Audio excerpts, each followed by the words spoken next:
Welcome to the Deep Dive, your shortcut to being well-informed. Today, we're cutting through the noise to bring you the essential insights from Atkore Inc., ticker ATKR, and their Q3 fiscal year 2025 results. We've sifted through the earnings call, the analyst reports, all the data, and our mission now is to really unpack what happened, why it matters, and what it could mean for you. Absolutely. And this Atkore call, well, it presented a really intriguing puzzle, didn't it? It really did. On one side, you had some, commendable operational performance, but that was set against, well, significant market headwinds and a pretty pivotal leadership announcement, too. Right. It's sort of a classic example of how a whole mix of factors can converge and influence the market's reaction, sometimes in surprising ways. Okay, let's dive straight into the headlines then. Atkore reported non-GAAP adjusted EPS of $1.63.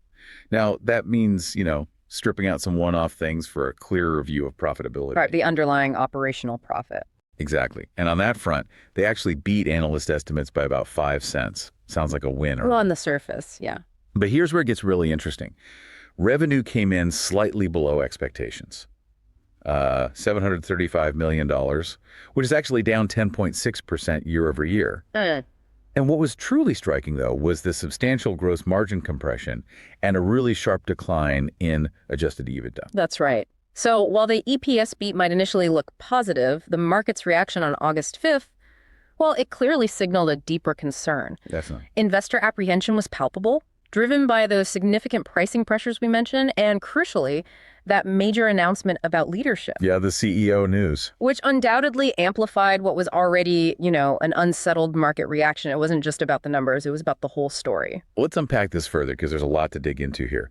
While that 3% EPS beat was a highlight, the revenue miss, even though it was slight at, 0.2%, it definitely signals underlying challenges. Sure does. But the real eye-opener for me was that dramatic drop in gross margin. We're talking about a staggering 1,060 basis points. It's like 10.6 percentage points. Huge drop. Yeah, shrinking from 34.0% last year to just 23.4% this quarter. Yeah. And adjusted EBITDA, that's a key measure of operational cash flow before certain costs. Right, before interest, taxes, depreciation, amortization. Exactly. That also saw a substantial 51.5% year-over-year decline, down to about $100 million. Wow. So on one hand, picture looks pretty tough.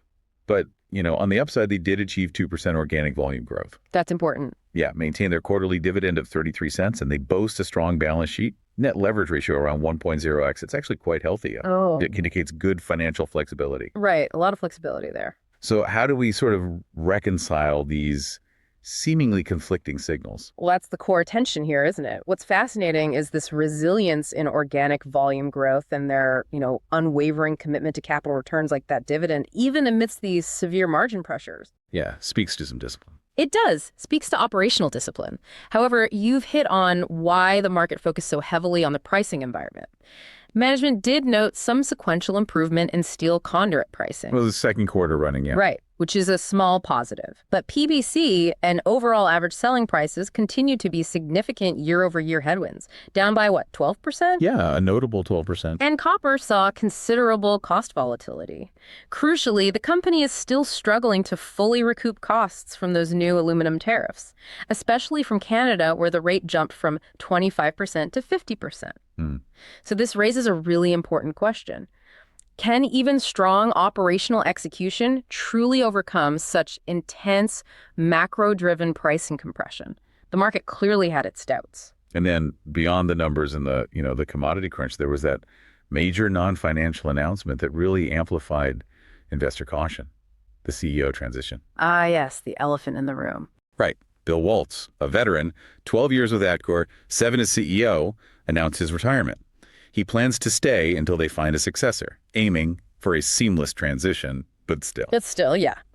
A CEO stepping down after such a long and, frankly, impactful tenure, especially during market headwinds like these, it always forces a bit of a strategic reevaluation. For sure. What kind of leader does Atkore need now, given these specific market pressures? How do you see this impacting investor confidence? That's the big question. It is. And if we connect this to the bigger picture, a leadership transition, especially for a long-tenured CEO like Waltz, It just always introduces an element of uncertainty. Oh, Steph. It's not just about the individual. It often signals a potential shift in long-term strategy, maybe cultural direction, or even just a reevaluation of the company's core markets. So in this challenging environment with pricing pressure, evolving tariffs, unrecouped costs, this announcement likely amplified that investor caution. Makes sense. The market often penalizes uncertainty, right? Even when the underlying operational story shows some strengths like that volume growth. Investors start asking, will a new CEO change direction? Can they navigate these headwinds effectively? It just creates a vacuum of questions. And the market hates a vacuum. Exactly. It tends to fill it with caution. Speaking of those evolving landscapes, tariffs were a major theme on the call. The environment was explicitly described as fluid. Fluid is one word for it. Chaotic might be another sometimes. Maybe. We heard about an increase to the original steel and aluminum tariff on imports from Mexico and Canada, jumping from 25% to 50%. Right, creating new cost challenges. Definitely. They also mentioned a 50% tariff on imported copper, effective August 1st, but management seemed less worried there, citing domestic supply partners. Okay, so maybe insulated on copper imports. Seems like it. What's intriguing, though, is they observed significant double-digit declines in imported steel and PVC conduit volumes in Q3. Suggests these tariffs are actually having an effect on import competition. Well, this tariff dynamic is absolutely a double-edged sword. It's a real strategic chess match for Atkore. How so? Well, on one hand, like they noted, these tariffs might help domestic players like Atkore maybe recapture some market share in things like steel conduit by making imports less competitive, puts a kind of floor under import pricing. Okay, a potential benefit there. Potential, yes. But the flip side is it also introduces these significant cost challenges, particularly the aluminum, that they haven't been able to fully pass on to customers yet. Right, that came up repeatedly. Yeah. Yeah. So it forces Atkore to rethink their whole supply chain strategy. Do they absorb these higher costs, push harder to pass them on, maybe risking demand, or accelerate efforts to source more domestically, even if that means higher upfront costs? It just creates a really complex pricing environment where the benefits of, reduced import competition are immediately translating into margin expansion. That sounds like a tough tightrope walk. Looking ahead then, Atkore maintained its full-year FY2025 adjusted EBITDA midpoint, still targeting $400 million. Okay, holding the line there. But they actually raised their adjusted EPS midpoint to $6.50. They cited improved visibility and stronger earnings leverage. So that sounds pretty optimistic for this fiscal year. Interesting. Confidence in the near term, then. Seems like it. Yeah. However, for FY26, they anticipate approximately $50 million in what they explicitly called unmitigated headwinds. Ooh, unmitigated. Yeah. Primarily from lower selling prices, especially for PVC conduit, and the ongoing impact of those expanded aluminum tariffs. So management's confident now, but they're already flagging pretty significant challenges for the next year. Right. The raised EPS guidance for FY25, despite the current pressures, definitely suggests management's confidence in their operational discipline and productivity in the immediate term. They think they can manage it for now. Okay. However, that explicit forecast of $50 million in unmitigated headwinds for FY26, that's a very clear signal to the market, isn't it? Yeah. Pricing challenges are expected to persist, and they don't have a perfect solution yet to fully offset the impact. Seems pretty direct.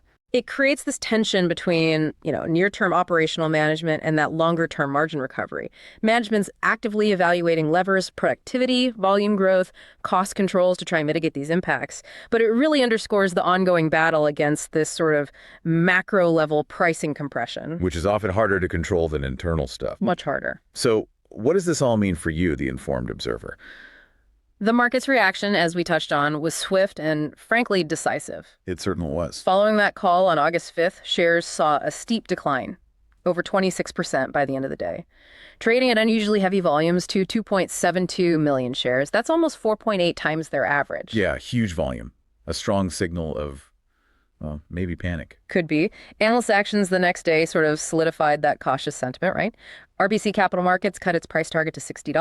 KeyBank downgraded the stock to sector weight. Exactly. This dramatic repricing really illustrates that despite the EPS beat and maintained EBITDA guidance, investors largely prioritized the revenue miss, the significant margin compression, the CEO transition risk, and especially those anticipated FY26 headwinds. They looked past the good news to the potential future problems. Precisely. nicely.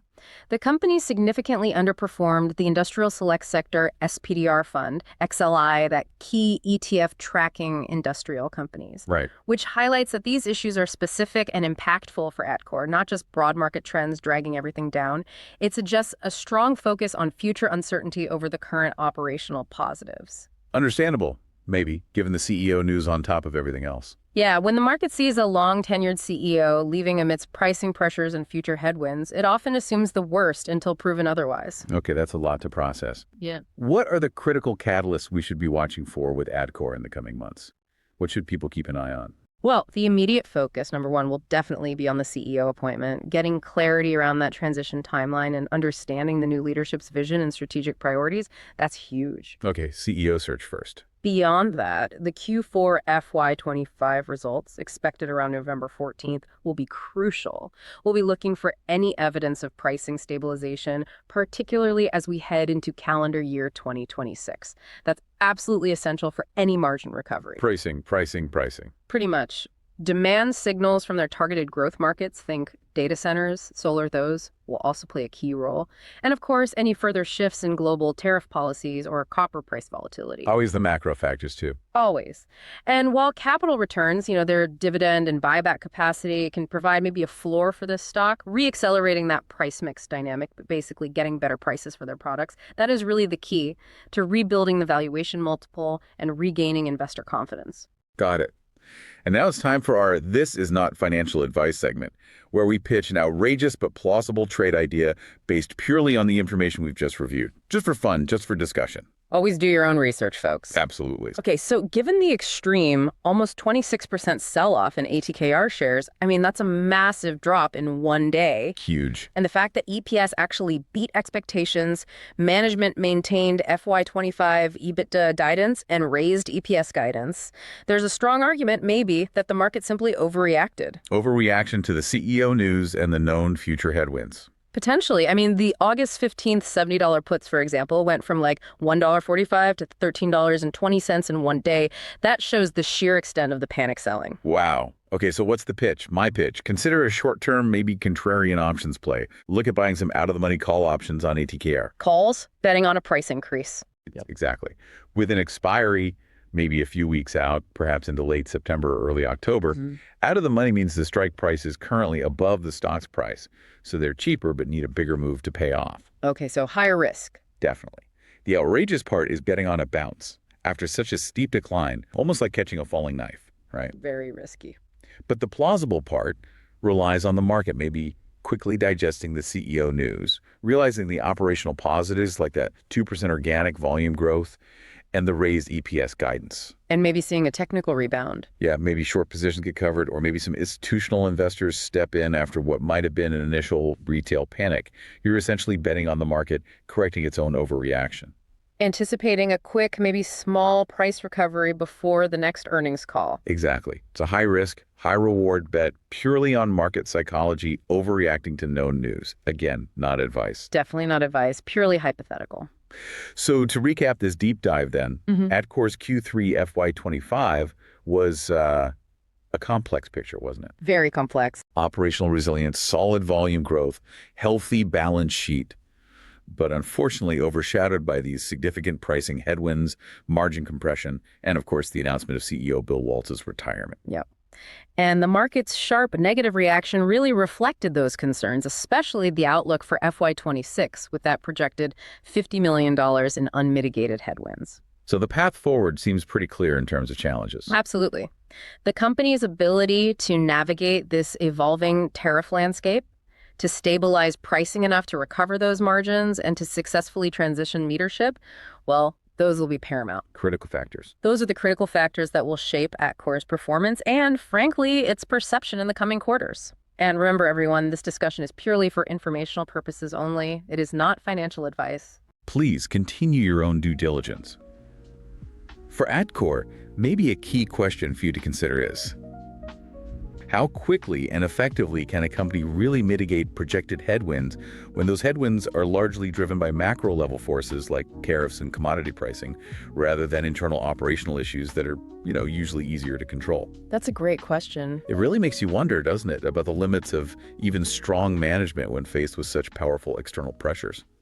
Something to think about.